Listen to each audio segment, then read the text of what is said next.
semuanya, saya Abdul saya dari Universitas Pamulang, saya dari kelas 03 TPLP 014. Di sini saya mau menjelaskan materi saya tentang sistem berkas secara global. Pernah di video kali ini kita bakal kupas tuntas bareng-bareng. Oke, kita mulai aja pembahasannya di video berikut ini. Oke, sistem berkas. Presentasi ini membahas konsep fungsi dan implementasi sistem berkas secara global dalam pengelola data komputer yang efektif dan efisien. Pendahuluan tentang sistem berkas global. Memahami definisi dan peran penting sistem berkas. Sistem berkas adalah metode organisasi data yang memungkinkan pengelolaan dan akses informasi secara efisien. Mereka memainkan peran krusial dalam penyimpanan data komputer dan operasional sistem. Sejarah sistem berkas. Evolusi sistem berkas dimulai dari penggunaan sederhana hingga kompleks, dari kartu berlubang ke hard disk modern. Setiap tahap mencerminkan kemajuan teknologi dan menyimpan data. Pentingnya sistem berkas. Sistem berkas memiliki peran krusial dalam manajemen data. Mereka memungkinkan organisasi, akses, dan perlindungan data, serta menjadi fondasi untuk sistem operasi dan aplikasi modern. Terminologi utama, memahami istilah seperti inode, file system, dan metadata sangat penting. Istilah ini akan digunakan secara konsisten dalam presentasi untuk digunakan secara konsisten dalam presentasi untuk menjelaskan konsep-konsep yang lebih kompleks. Contoh sistem berkas global. Beberapa sistem berkas global yang banyak digunakan di dunia nyata. Contohnya ada GFS, Google File System, Hadoop, Distributed File System, atau ada DFS biasanya, Amazon S3, dan Microsoft Azure Blob. Fungsi dan jenis sistem berkas, menggali peran serta variasi sistem berkas. Sistem berkas memiliki fungsi utama dalam penyimpanan, perorganisasian, akses, dan proteksi data. Berbagai jenis sistem berkas tersedia untuk memenuhi kebutuhan spesifik pengguna dan aplikasi. Fungsi dan jenis sistem berkas. Pertama, di sini ada struktur flat. Sistem berkas dengan struktur flat menyimpan data dalam format yang sederhana dan datar tanpa hierarki sehingga memudahkan pengaksesan secara langsung tanpa perlunya navigasi yang kompleks. Struktur hierarkikal. Sistem berkas hierarkikal mengorganisir data dalam bentuk pohon, di mana setiap elemen memiliki hubungan induk anak, memungkinkan mengelompokkan yang lebih baik dan pengelolaan data yang efisien. Jenis penyimpanan, terdapat dua klasifikasi penyimpanan. Ada lokal yang mencakup perangkat fisik seperti hard disk dan SSD, serta jaringan yang meliputi sistem penyimpanan berbasis NAS dan SAN.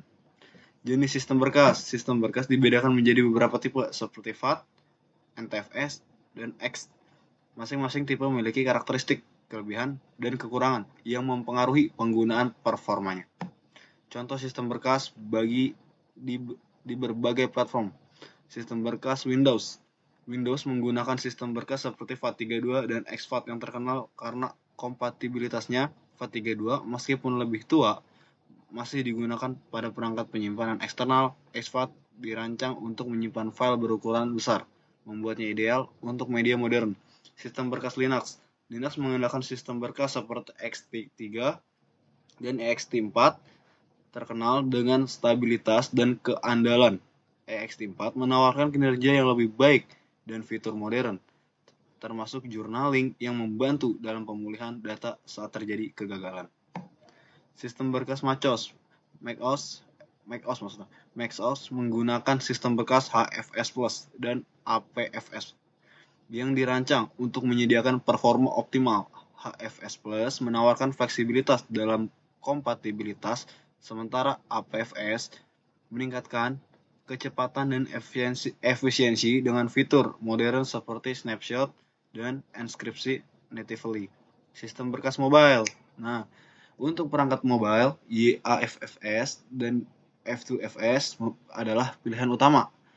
YAFFS dirancang untuk NAND flash, sementara F2FS mengoptimalkan kinerja penyimpanan dengan memanfaatkan flash memori secara efisien. Keduanya mendukung akses cepat dan pengelolaan data yang lebih baik. Tabel perbandingan utama.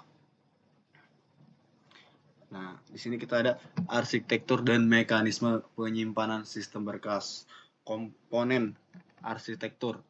Arsitektur sistem berkas terdiri dari elemen penting seperti superblok, inode, dan struktur direktori yang bekerja sama dalam mengelola penyimpanan dan akses data secara efisien.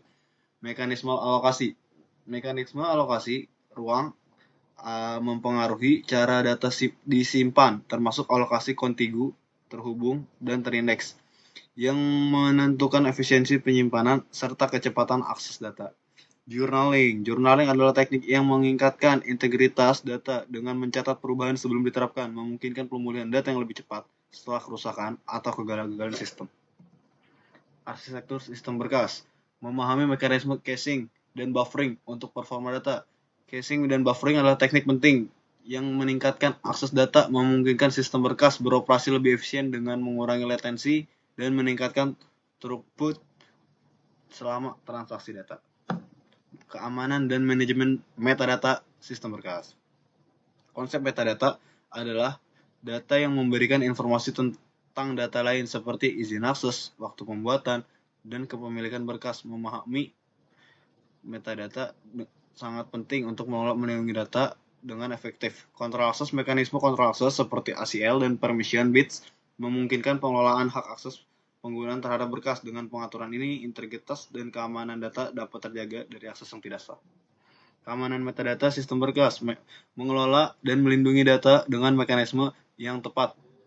Proteksi integritas data dalam sistem berkas sangat penting, dan checksums dan hash function sebagai alat untuk memastikan bahwa data tetap utuh dan tidak berubah.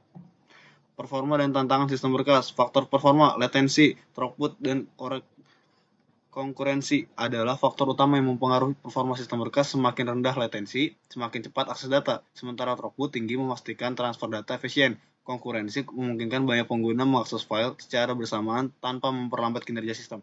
Tantangan implementasi, skalabilitas dan interoperabilitas menjadi tantangan utama dalam implementasi sistem berkas. Sistem harus mampu menangani pertumbuhan data yang cepat dan berfungsi di berbagai platform tanpa kendala. Fragmentasi dan kerusakan data juga mempengaruhi kinerja, memerlukan integrasi yang tepat.